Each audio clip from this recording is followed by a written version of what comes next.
How might the Qur'an fail? Muslims believe that the Qur'an is the Word of God. Can the Word of God fail? Well, I want to explore this topic with you. Um, Over and over again in the Quran, it tells Muhammad that his job is to warn and to give good news. Now, what is the Quran and Muhammad trying to warn us about, and what is the good news? Well, what the Quran is trying to warn Arabia during this time, in the historical context, is about cultural oppression and the wealthy keeping all of their wealth for themselves and not sharing it with the poor. This is the mission that the Word of God, when it comes to Arabia during this time, is all about. It's about justice and caring for the weak and the vulnerable. In mimetic theory, we would call this caring for the scapegoats of our culture. And over and over again, the Quran says that Muhammad's job is to warn culture, Arabian culture at this time, to change, because a culture that lives by scapegoating is a culture that will inevitably destruct. And the good news that Muhammad gives is that the Word of God is on the side of the oppressed, is on the side of the scapegoats of culture. God cares about these people, and so share with them. So this is the warning and the good news that Muhammad is trying to give. Now, not everybody is affected by the Word of God, and this might be where we see the failure of the Quran. It gives this great warning and this wonderful good news that God is on the side of the oppressed and the scapegoats, but it cannot coerce people to believe in this warning and in this good news. And this is what happens when the Word of God comes into our world in the Abrahamic tradition, in Judaism, in Christianity, and in Islam. When the Word of God comes into the world, it's necessarily limited. There's no compulsion in religion. Not even the Word of God, the Quran, can force conversion. And in this aspect, there's an element of failure.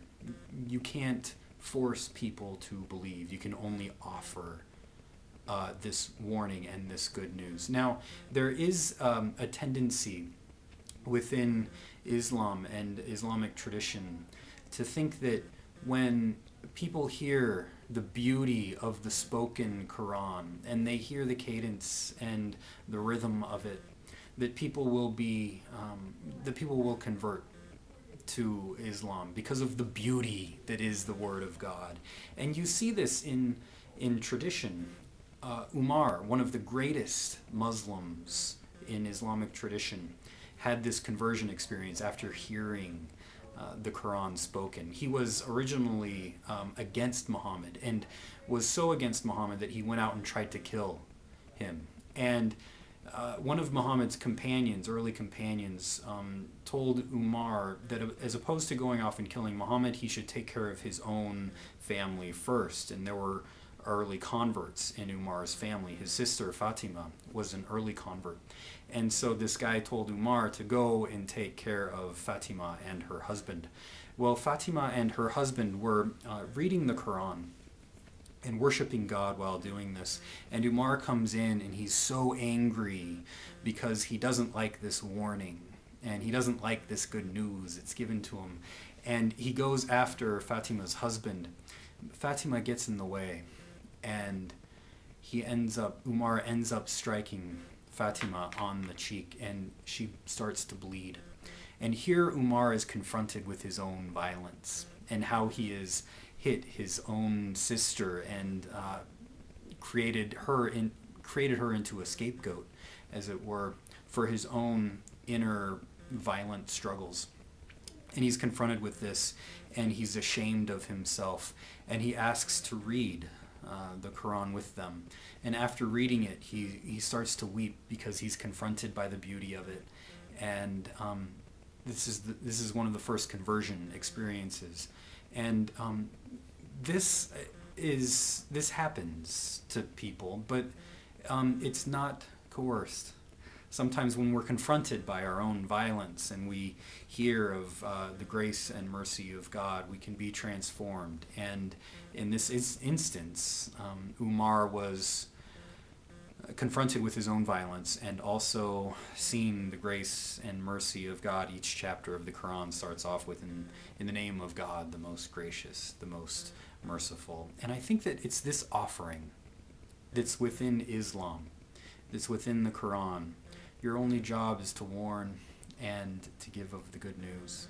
I think this offering is what's important, and what Judaism, Christianity, and Islam have to offer. For example, when Jesus tells his disciples to go around to the towns, he says, offer this, and if they don't take it, shake the dust off of your feet and move on. There are violent tendencies within each religion, but I think that those violent tendencies are critiqued when we see, as Umar did, our own violence and the pain that it causes, and we're confronted by the grace and mercy of God.